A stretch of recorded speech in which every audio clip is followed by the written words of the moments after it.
Hello and welcome to Prairie Pulse. Coming up a little bit later in the show, we'll see the 2017 North Dakota High School Poetry Out Loud champion. But first, joining me now is Ryan Mayberry, the founder of the Winnipeg company Art Moi. Ryan, thanks so much for joining us today. Thanks for having me. As we get started, tell the folks a little bit about yourself and your background. Yeah, sure. I was born and raised in Winnipeg. Just a regular family guy up there, married with 2 kids in Winnipeg, and apart from doing a little bit of stints traveling around the world, I've been living and working out of Winnipeg my whole life.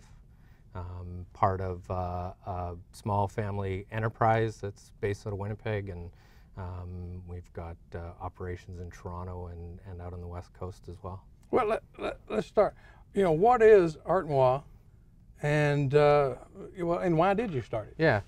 Art Moi is, on a technical level, it's a cloud-based artwork registry that's controlled and owned by the artists that put work into it. So it's essentially a very massive database capable of holding a virtual infinite number of works of art and the information associated with them.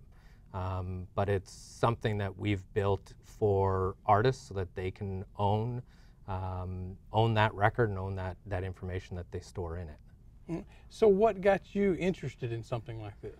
Yeah, I've got a passion for software and internet, and been building internet-based businesses my whole life. But I grew up in the art world.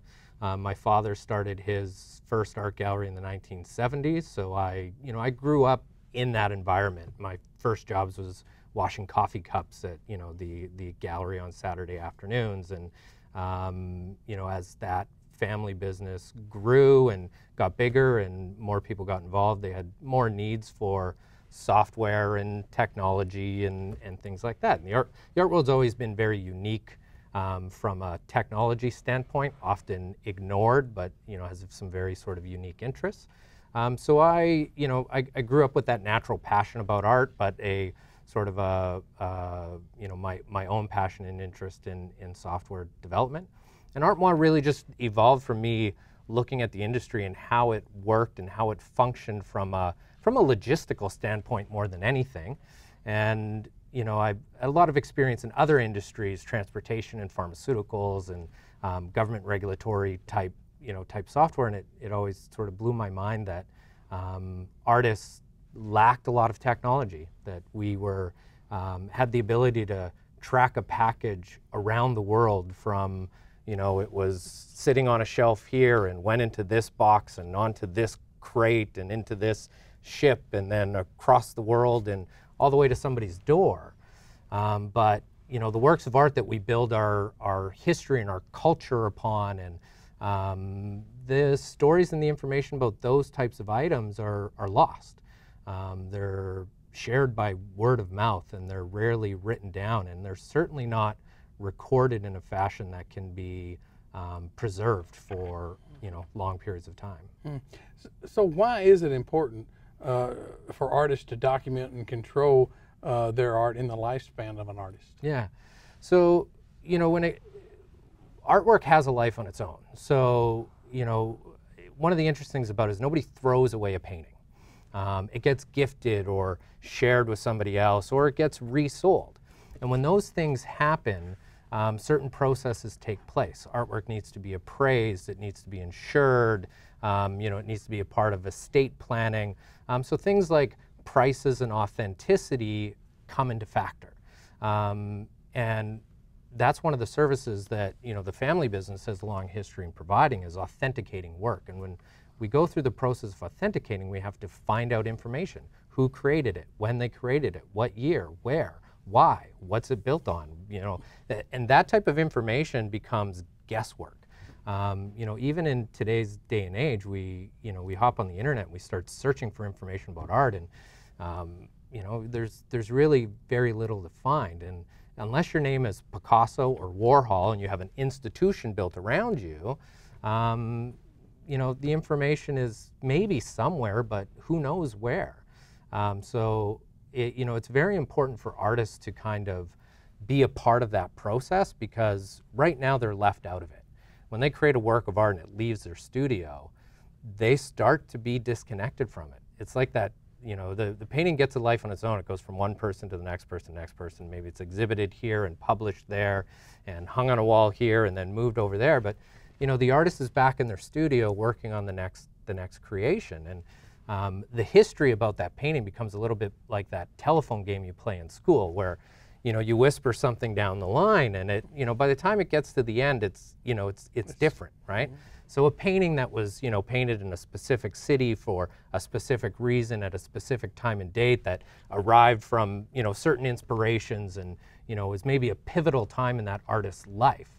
You know, the story of that painting gets whittled down to, well, this hung in my uncle's living room for 25 years and I always liked it, so he gave it to me. Mm-hmm. And, you know, people get a lot of purpose out of their experience and exposure to art. And, you know, to me it seemed like such a shame that those stories kind of got lost in the process.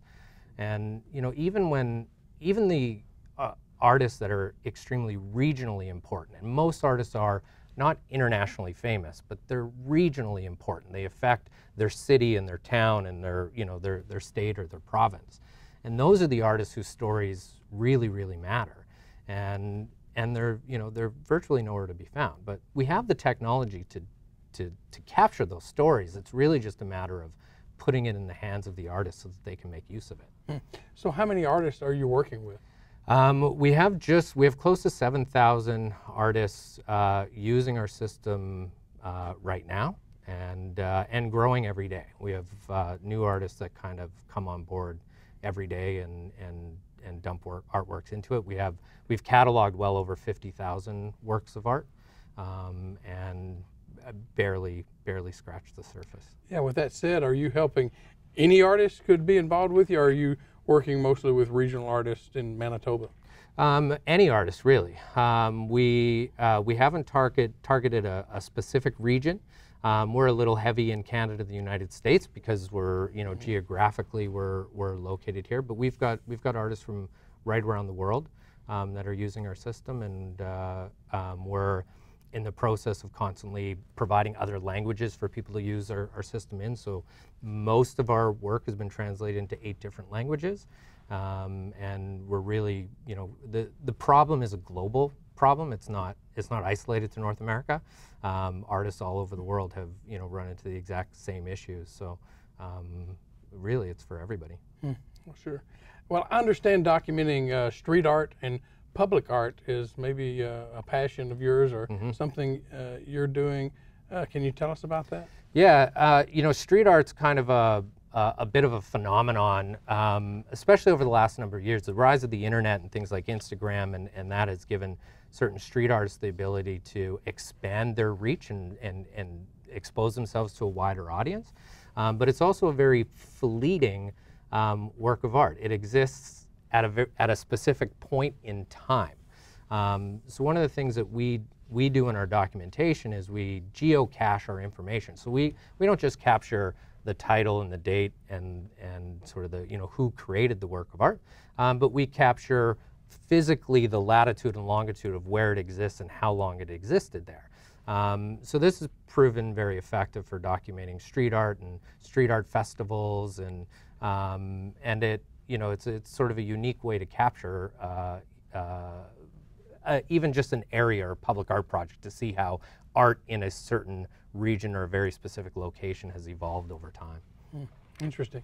So what is the Art Pause project? Yeah, Art Pause project is a fun little project that we started with Pattison Media in Canada.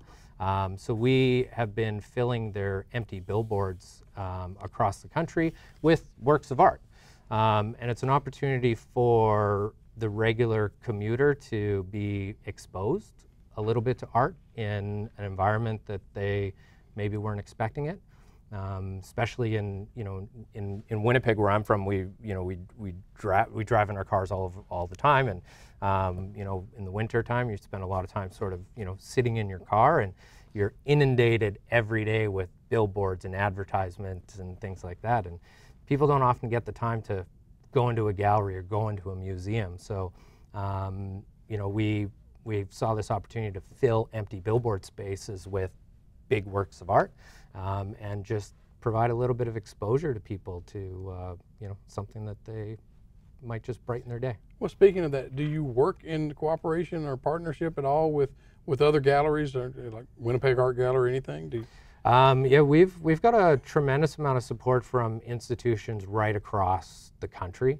The Winnipeg Art Gallery worked closely with us on helping us to define, you know, the needs of artists, and you know, the needs of how people use information in art varies in the different parts of the industry. So the institutions have specific needs of what they document around work of art, and appraisers and insurance providers have their own needs, and you know, gallery owners have their needs, artists have their needs. So we've been trying to involve everybody in the industry in the process of you know, what needs to be documented and how it needs to be documented, and you know, been reaching out to a lot of you know, artist-based organizations right across the country as well. Sure. Let's go back. Tell me a little bit more about your technology background. Sure. Yeah. You know, I grew up in a, you know, in a day and age where computers were just kind of, you know, breaking in, and I taught myself how to program when I was a little kid. People might remember Mad Magazine. Back in the 80s, in the middle of Mad Magazine, there was several lines of computer code, and if you typed that into your computer, it did something funny. So I used to type that in, and I'd change it a little bit here and there, and it would, you know, do something else funny. And you know, one thing, you know, kind of led to another, and I was actually studying theater and film to produce TV shows and movies and things like that. And then the internet was invented, and I started selling email addresses door to door, and you know, one thing led to another, and you know, I started building software for artists. So interesting. So how many employees do you have? Right now we have 5 employees at ArtMoi. We're constantly looking for more people to add to the team. There's a tremendous amount of opportunity out there for you know, for companies like ours. There's not a lot of other people doing what we do. So we have five now, and kind of growing constantly. So how are you funded? We get funding from the National Research Council of Canada. They help cover a good portion of our costs, and have been huge supporters of the need for our technology and our solution. And then you know, we get a little bit of private support outside of that. Yeah. So what's been the reaction thus far among the artists that you're working with? You know, it's been tremendous. Artists are very well aware of the issues, the problems that they face, but they're not very attuned to what those solutions might be, or how to you know, how to start managing their provenance and their larger body of work. You know, so a lot of artists told us that, you know, finding ArtMoi has been a bit of a breath of fresh air. You know, it's an opportunity for them to start taking control of their work, asserting their copyright and ownership over the items that they create, and at least starting the process of being able to track and see how their artwork is used throughout its lifetime. So what kind of exposure do the artists get in working with you? You know, ArtMoi is inherently a closed system, so we don't try to govern how an artist needs to expose their work or where they need to expose it. But what we do is we give them the means to work in any type of environment that they want. So an artist can start the process of working in ArtMoi, and then from there they can publish to their own website, or publish to a gallery's website, or to Facebook and Instagram and social media. And then we're constantly working on making sure that ArtMoi communicates with all the other technology platforms that are out there. So we don't try to be a marketplace ourselves, but we try to be the conduit that feeds information into all the variety of art marketplaces that there are. Yeah. Can you tell us about some of the artists that you work with? Yeah, sure. I mean, we work with a lot of historical Canadian artists. We're working on a project to document the works of an artist named Maud Lewis, who's a famous Canadian folk artist. We work on documenting that. We're working on documenting the body of work of an artist named Walter J. Phillips that was heavily influential in the prairie regions as well as out in the West Coast. And we're broaching into some international markets now, working with a lot of up and coming contemporary artists that are sort of operating at sort of the higher gallery museum levels as well. Mm-hmm. You hit on this a little bit, but there are instances, I assume, where artists do not control their art, and of course that's what your organization tries to help with. So why is it so important? Talk about that again. Yeah, it has a lot to do with this sort of the secondary art market. I mean, a lot of people are familiar with this concept of the starving artist, where the artist lives in poverty and their works of art go on to achieve huge value. And there's the perception there is that the value exists in another part of the market. And that, while that might be true, the reason why that value exists is, I believe, that it's that secondary market that controls the information about art. So when artwork needs to be appraised, when it needs to be valued, when it needs to be authenticated, it's rarely the artist that actually does it. It's this secondary market that does it. And to me, that's because the secondary market is who generates the information about artwork. Interesting fact about the art world, vast majority is made up of galleries. Vast majority of galleries, over 80% of galleries worldwide, not just in North America, are single owner operations with no employees. So the art world in itself is controlled by individuals who don't have access to technology or not investing thousands and thousands of dollars into ways to share information and bring everybody that's sort of involved to the table. So usually when you're researching artwork, you hit a dead end far before you get to the artist. So bringing ArtMois allows artists to be brought to the table, to be included in that process, and be that main source of authoritative information about their artwork. So we've got a long-term vision. It's the value in ArtMois isn't in the next year. The value in ArtMois is 50 years down the road. Well, with that said, so what are your goals for ArtMois? Currently 7,000 artists, 50,000 works of art. What are your goals for the future? Our goals is to basically usher in a global means of numbering artwork, a unique means of providing identification to works of art.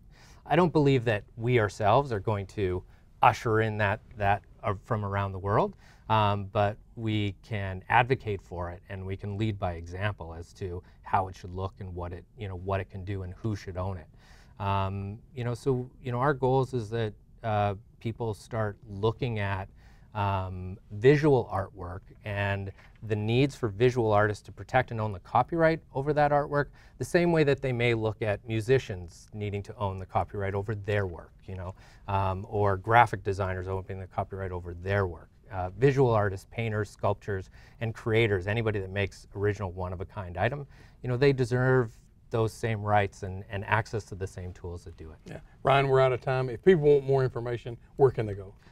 They can go to artmois.com and check us out there. We're also doing a TED Talk in Winnipeg, and they can find out information about that at tedxwinnipeg.ca. Thanks for joining us today. Thank you very much. Stay tuned for more.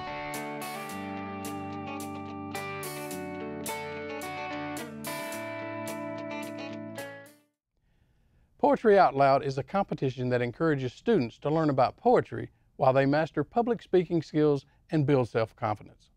Zachary Howitt of Northern Cass High School was North Dakota's 2017 State Poetry Out Loud champion.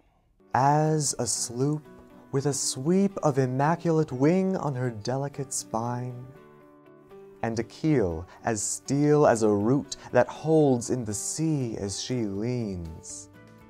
I love watching movies, and I love writing. Poetry is very much for everybody to enjoy. It doesn't matter what your background is, you can always find something unique to talk about in poetry. I will take poetry with me into college. My future plans are to attend Minnesota State University Moorhead to major in English writing and film production. I'm really excited to maybe blend poetry with writing with film into this one thing and bring it back to North Dakota so that everybody can enjoy it here. Death, be not proud, though some have called thee mighty and dreadful, for thou art not so. Poetry Out Loud is this competition. It starts in classroom level where kids pick out a poem from this website and they practice and analyze it and rehearse it, and finally they perform it in front of their classrooms, and then they proceed to the school competition, the school-wide competition, where they pick another one. And then the winners from that competition go to the state competition, and they pick a third one, which they are able to perform if they make it to finals. You're encouraged to pick poems that show range. If it's a poem that you can relate with, that's the best kind of poem that you should pick. Something that you can really internalize, and it becomes part of you when you start reciting it.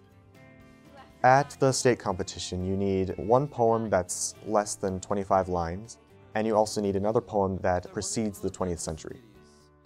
The criteria the judges have to decide who wins is physical presence, voice and articulation, appropriateness of dramatization, accuracy, and overall performance. So you have to have this blend of evoking enough emotion, but not too much emotion where it overshadows the meaning of the poem.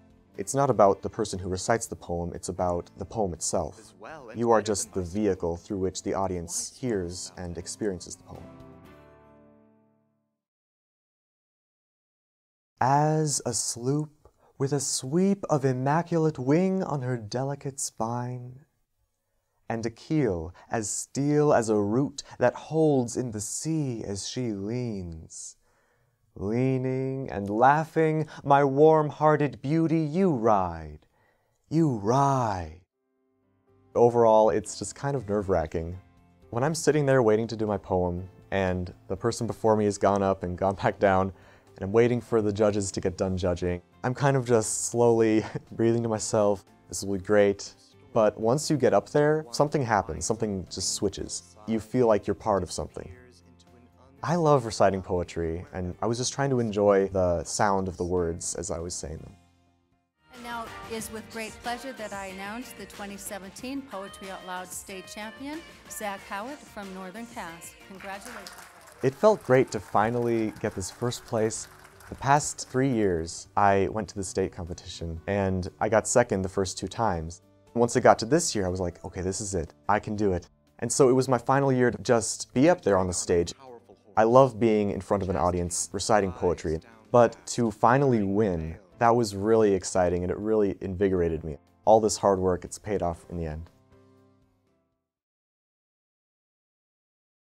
I am wondering, what became of all those tall abstractions that used to pose, robed and statuesque in paintings, and parade about on the pages of the Renaissance, displaying their capital letters like license plates?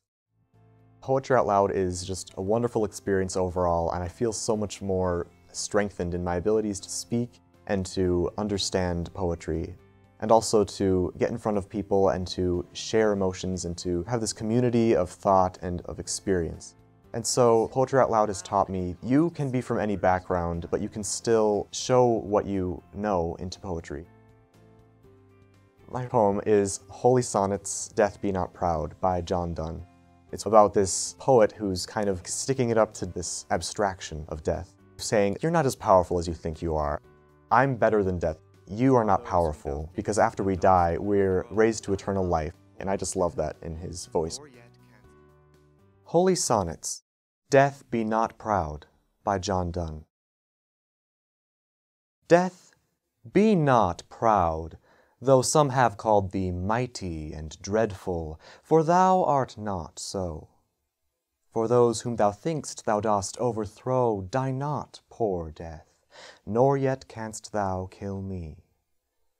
From rest and sleep, which but thy pictures be, much pleasure, then from thee much more must flow, and soonest our best men with thee do go, rest of their bones and souls' delivery. Thou art slave to fate, chance, kings, and desperate men, and dost with poison, war, and sickness dwell. And poppy, your charms can make us sleep as well, and better than thy stroke. Why swell'st thou then? one short sleep past, we wake eternally, and death shall be no more. Death, thou shalt die.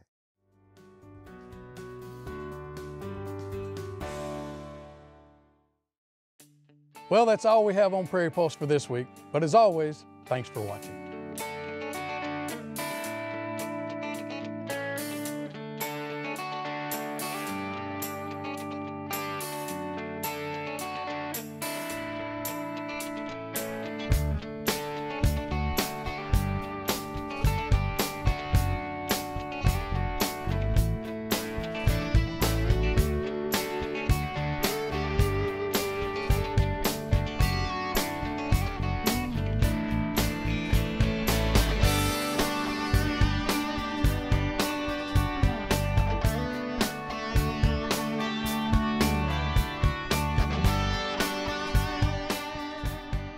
Funding provided by the North Dakota Council on the Arts and by the members of Prairie Public.